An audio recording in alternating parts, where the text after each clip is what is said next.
One of the things I think a lot of people need to understand is we aren't a museum piece. The Inupiaq people are a living people and a living culture. Even though we're in northern Alaska, which covers this vast area from Nome all the way over the Canadian border, is that there's this extreme value of interconnectedness and interdependence. It's a hunting society, a gathering society from thousands of years. This is what creates our culture. That special relationship between humans and the natural world and the animals, and that it teaches you how to have a society that doesn't do too much harm to the world. Love and respect for nature, for one another, for our elders. Very, very fundamental value, key to life.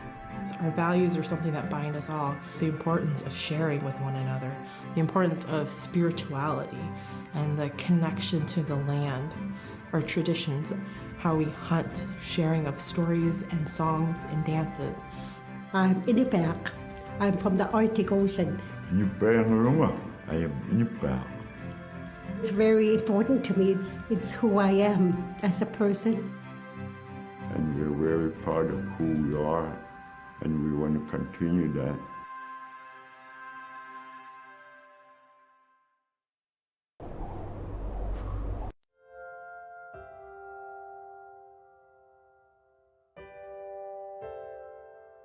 It'd be busy, busy, busy all through the day.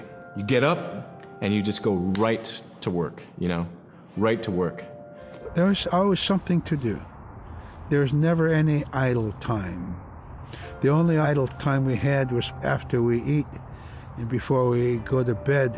One of the older people would just be relaxing, laying down there and saying, it'd be really nice to hear a story. And then just organically, someone would just start telling a story. Storytelling for the Inupiaq people is very important because it not only created that sense of community, but is a way to pass on wisdom to the next generation. It was like TV, It was just like, it was as good as any movie you've ever seen. And the storyteller told it so clearly that it was just as powerful as any of the greatest movie blockbusters you've ever seen.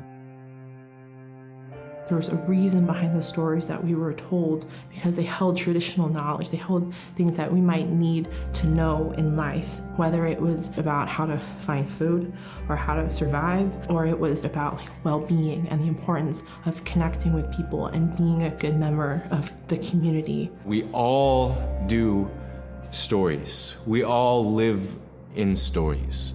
We all tell stories to our friends, and they need to be told. They need to be heard.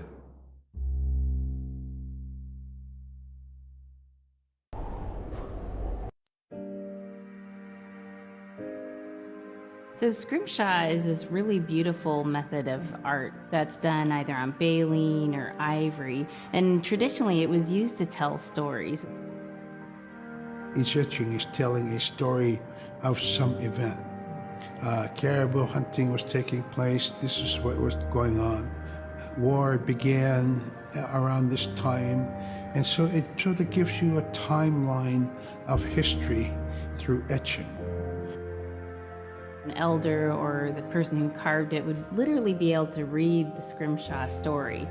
They're like reading a book, in a way. A lot of the storytelling traditions would be things that after the storytelling was done, we'd just rely on the next person telling it.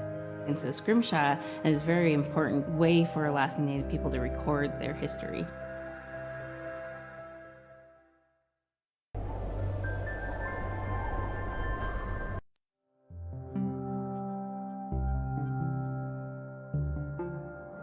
When I was growing up, my grandpa had a pet white fox. If you're a good friend with a fox, when there's danger abound, they try to keep you from getting into trouble.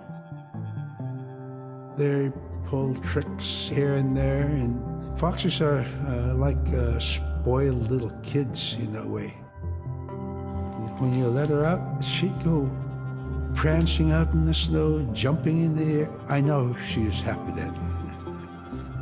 Come running at me and jump on my chest, knock me backwards, lick my face, and I try not to let it. So that was my memory of my grandpa's pet fox.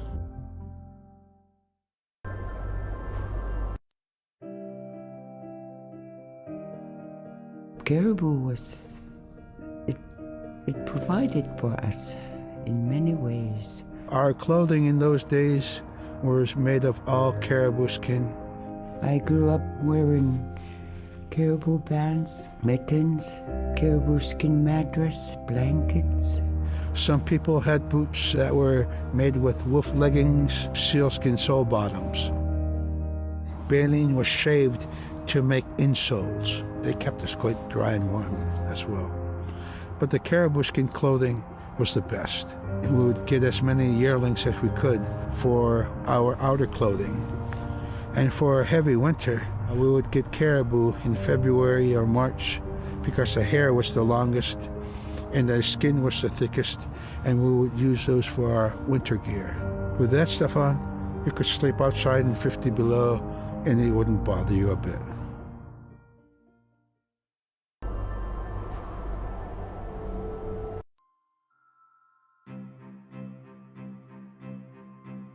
Silla is the weather. It also means the atmosphere. Here's the nuna, or the land. And it's anything from the land into the moon, the sun, the stars. That's Silla. It's a very spiritual, and we have a relationship with Silla. Silla has a soul in the same way we do as people, in the same way animals do. I think spirit helpers in and of themselves are really about how we're connected with things. And so it may be that there's a spirit helper that shows themselves as a bird to show you the way home, or it may be a spirit helper that actually decides to show themselves with the face and body of a man instead of their animal form. And so I think one of the things that's hard to understand is that it's not one way of seeing things, it's one way of knowing you're connected to everything. We've always had that spirituality of everything around us. It's the interaction you have with the air you breathe, the ocean that you gather resources from, the rivers from which you gather fish, the tundra from which you pick berries, the animals that give themselves. It's all of that.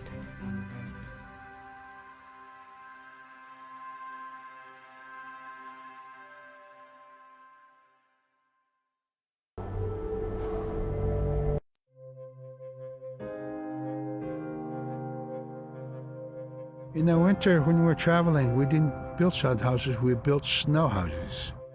In Canada, they call them igloo, but here in Alaska, we call them apuya.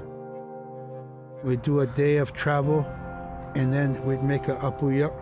The next day, my father would set traps, spend the day there, rest the dogs, give them something to eat, and then the following day, we continued to the next place. We'd go to my dad's sister, who had a house at Dubarg. They had a small sod house over there. We didn't have to do anything.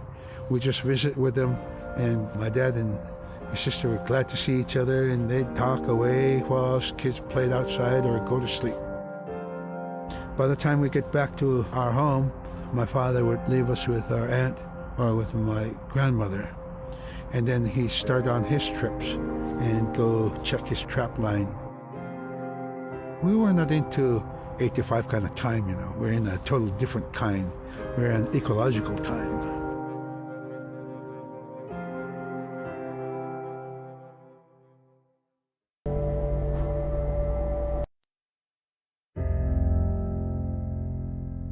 The drum is something that's common to all cultures in Alaska. All cultures have a drum that may have some stylistic differences or differences in the materials that it's made, but it's still a recognition of life and vitality, and the drum mirrors the heartbeat, and When you continue drumming, soon it will be in line with your heartbeat, because that's what it's supposed to be, the heartbeat of the community, and it symbolizes vitality. And it's the most tremendous feeling to be in a room and to have one long row of all the drummers and to have that feeling of unity and everyone beating in harmony, the drum beat in unison. It's the most beautiful feeling. And to know that you're connected, you're on the land that you are connected to. And even if you grew up outside of the community, that which is in you comes from this area. And it's the greatest feeling.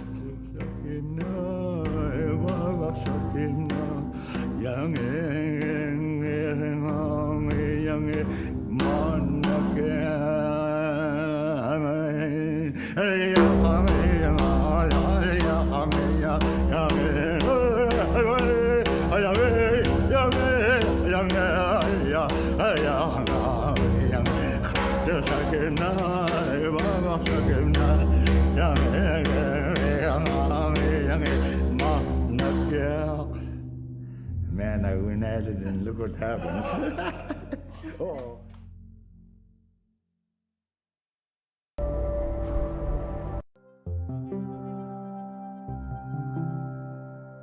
They're just like other people.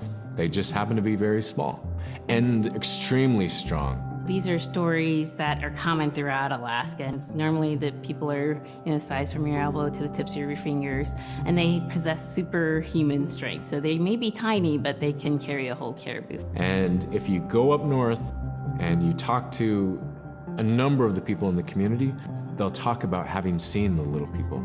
There's a place at home that we know, but we don't profess it to anybody. But it's not like the boogeyman. They can be mischievous, they can be ornery, or they can be helpers. And every now and then, we might have the opportunity to see them, especially if they want us to see them. The fact that it's across Alaska really tells you something about our history and how we interacted with nature around us.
The bola is what we call kilometang.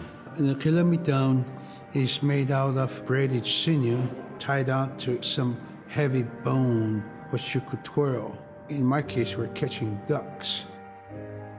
When we're out whaling, sometimes the ducks start flying. And they're good for duck hunting. You know, if you're a whaling crew, you can't make too much noise. So you can't use a shotgun for getting some duck soup handy, you know? So bola was a really handy weapon to use for catching ducks. You know, the ducks fly in, you throw it up and tangles up the bird, down they go.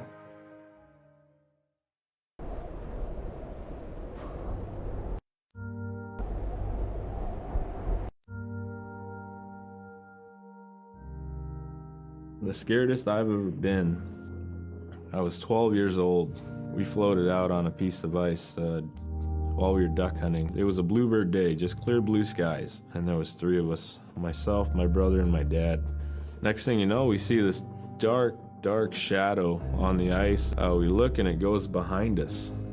So we all jumped up, startled, and my dad, he started running. We got back to the ridge there, the ice had fractured, cracked, and broke off, and we were floating away. We were drifting. It was close enough to where my dad would have made it. He stopped and he thought about throwing us across, and if one of us was on the other side, we would be split up. So he stopped, and he just so happened to have a cell phone on him. 911 didn't pick up. That's the worst feeling in the world right there. 911 did not pick up. So he left a message because they record their calls. Once he had relayed that information, his cell phone died. That was the scariest moment I've ever had in my life. We were floating away and I thought we were left for dead. He kept calm during this situation. He's bringing out everything positive in this case. You know, I'm crying, my brother's freaking out. It went from clear blue to dense fog. Within a couple hours, we heard the chopper flying around, so they must have gotten our message. We thought we were saved, and then the chopper sound went away. So we lit some of the sled on fire. It's plastic. We thought black smoke in the fog would create some kind of marker. Chopper pilot had mentioned when we got rescued, you could see a glow in the fog. And he slowed down there, and sure enough, as soon as he slowed down, we got within visual. That was definitely the scariest moment of my life, was floating away and not knowing what the outcome was going to be.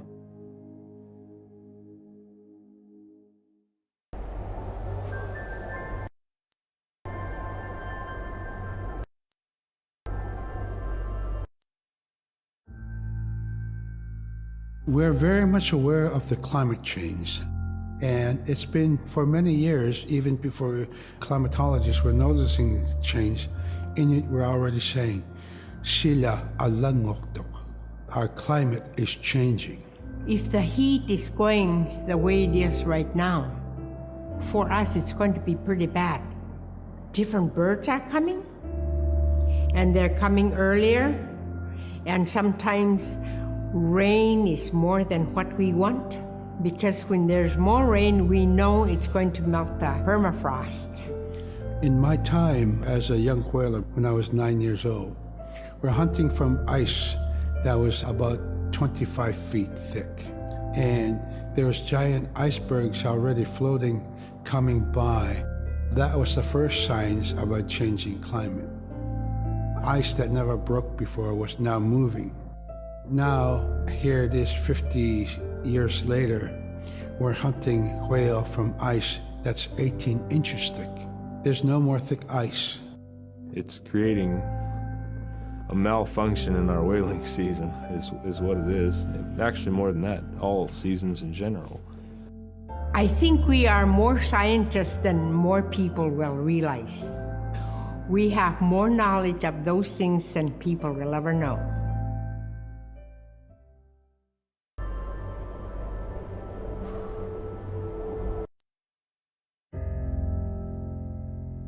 My brother was out seal hunting. He got attacked from behind and managed to grab his knife and save himself. When he came to realize, oh no, it's a mother.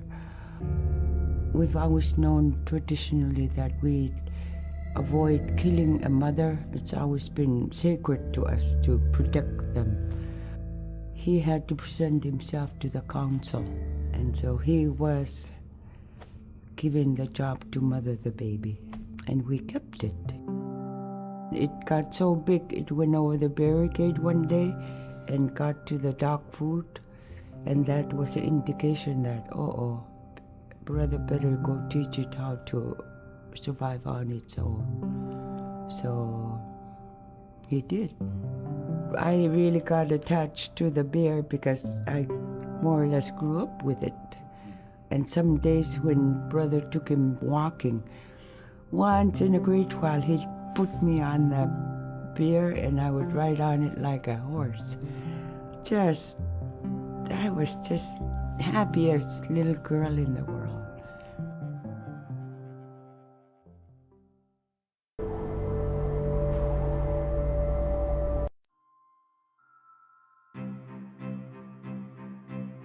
in, Arctic Alaska, hunting is a really important part of life. It's not just about going and shooting something, it's about going and putting food on the table. But more importantly, subsistence hunting isn't just about the insular family unit, it's about feeding the whole community. And I think that's one of the beautiful things about subsistence hunting in Alaska is that people go out and they'll go get, fish, or they'll get a caribou, and they'll get, seals and whales. And one of the first things they'll do is they'll say, oh, I need to take this to the elders. This isn't just about one individual surviving or one family surviving, it's about the whole community. We didn't just go out and kill and put in a freezer. It's like a ritual that I learned from my parents. It's all about relationship. I don't know. I think there's a lot of camaraderie involved, and just being out on the land or being out on the ocean. It's like getting back in tune. I'd rather be out there. To me, once I go out there, it's the world that I learn from.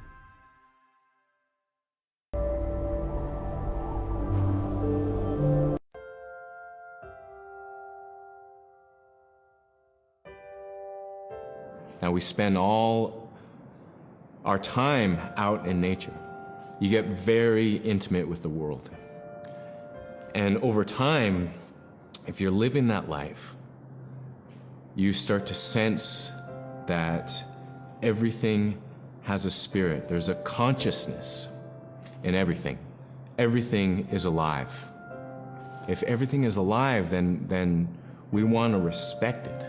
And if we're going to use it, we want to use it respectfully. What I try to tell my nephews and nieces, you love to hunt, you have to take care of the animals that you catch, preparing the food and eating the food that you catch. Water provides you. The ice brings you life. It provides all those things that you need to be a part of your life. That was something I grew up with. I grew up respecting the animals. I grew up respecting the land. And that, to me, that is why we as Inupiaq, as an Inupiaq culture, as an Inupiaq people, is why we're so successful.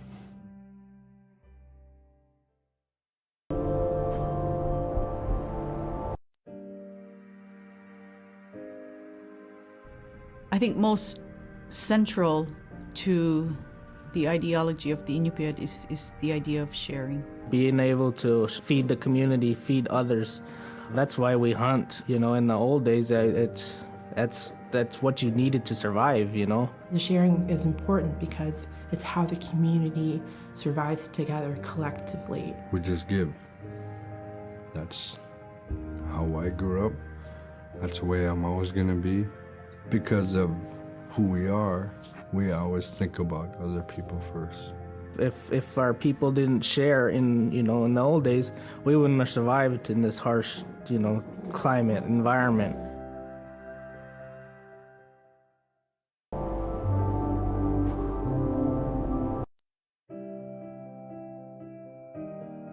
Big Diamond, Little Diamond, and King Island.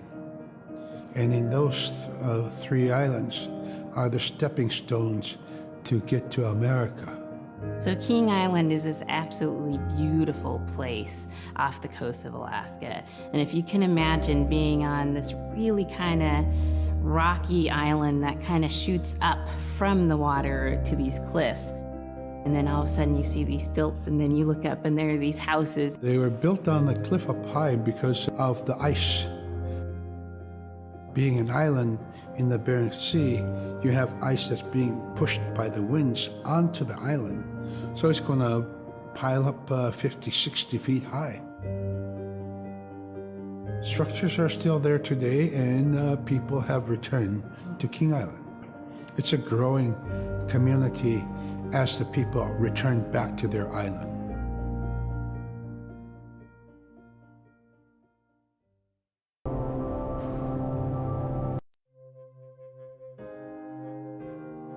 When I was young, my mom, whenever the Northern Lights came out, she'd just whistle.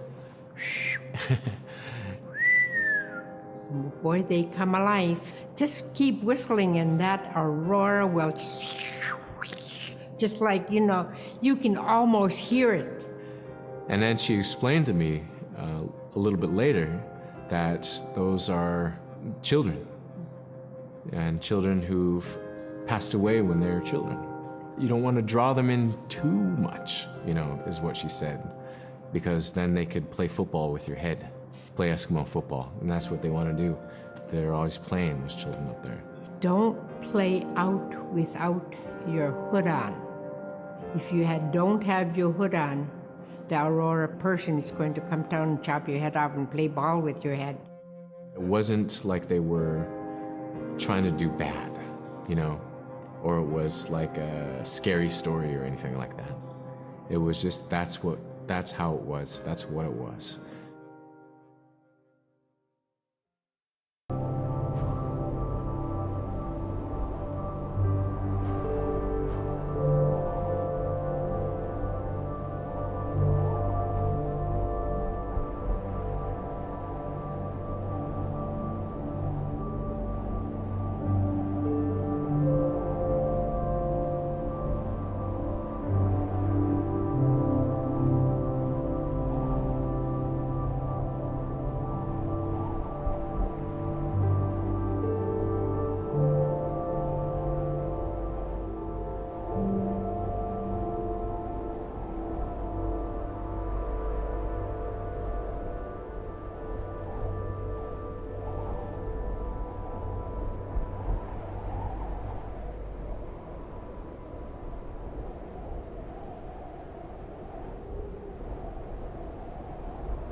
In the month of November, there's no sun.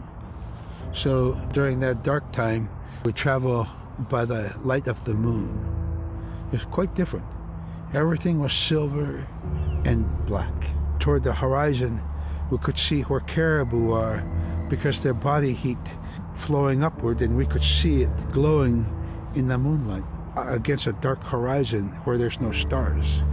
If somebody yelled, you could know who yelled from where the sound came from, but specifically where that cloud of their breath went up and it glowed in the moonlight. So that was a good time to travel.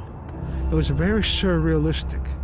And so things that were dark objects look very close, and white objects look very far.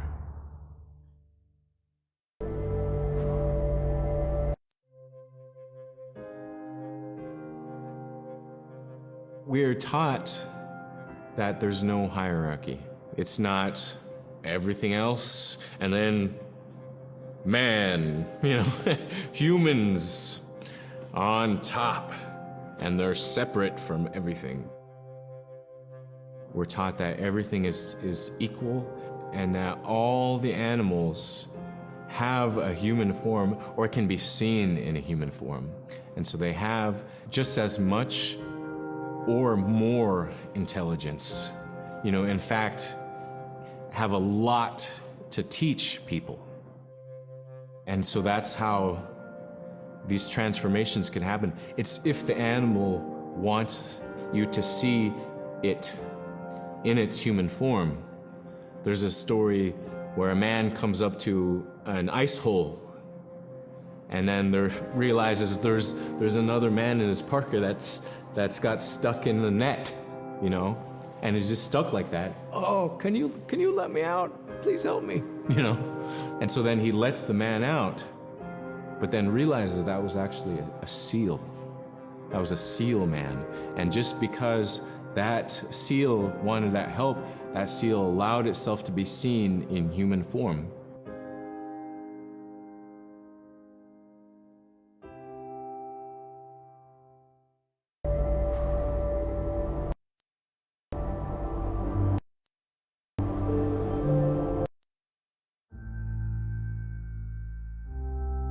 We have our Dimi.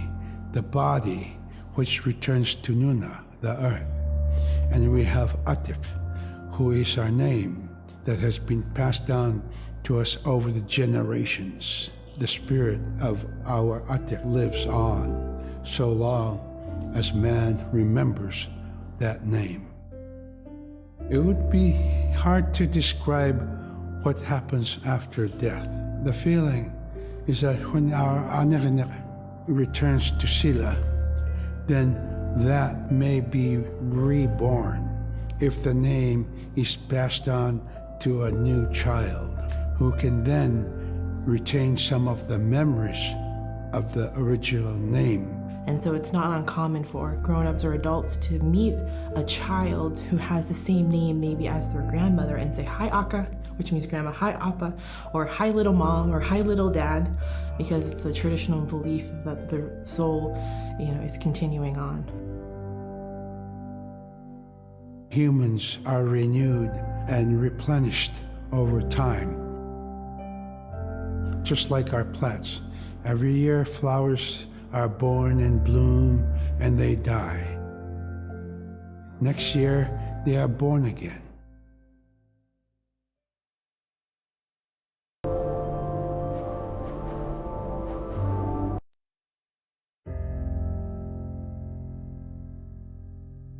So a recurring type of character in Inupiaq stories is the manslayer. And the manslayer is kind of this bad guy. And I think really what's at risk when the manslayer comes into story is the livelihood of individuals and the whole community. And so the manslayer is really used as a way to say, don't act only for yourself, always hold the community in your heart. Oftentimes in these stories, there is one person that will stand up. And what this humble person will represent, who faces that manslayer, is a return to order, a return to true living in the community. And it just takes that one person. It could just be that one person that can help to change everything. Because everyone wants to live a good life. Everyone wants to have a good community.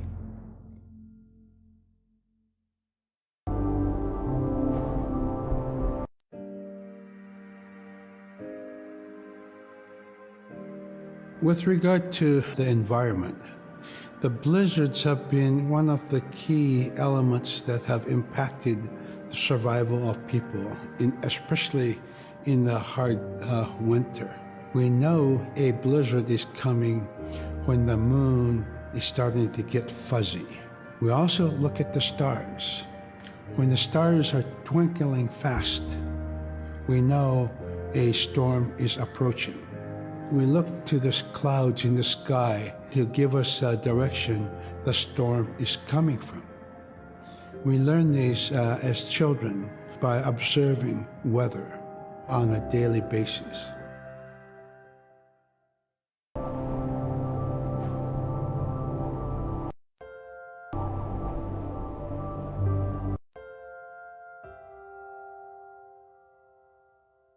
With the story of Kunuk Sayuka, told by Robert Cleveland, it's just a masterwork. It's a well-known story among the Inupiaq people, and in our case, of producing a video game that really reflects indigenous heritage. It captures the imagination, and it's something that you have a very specific kind of task to do.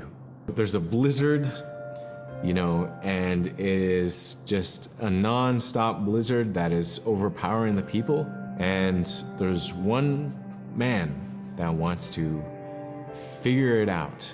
And in our case of the story, it's a girl that wants to find the source of that blizzard. The blizzard man, it's like that is the physical embodiment of an element of nature. And so there's a person that needs to go up and take away that's chipping away that snow. In that community, the person least expected is the one who stands up and makes the difference. Humility is something that we value, and where that comes from is the idea that you are not the biggest thing in the world. When you live in an extreme environment like where the Inuit reside, you're at the whim of the environment, of the climate, of the animals. You can be as prepared as you can, by learning from your elders, but you're not the biggest force in the world.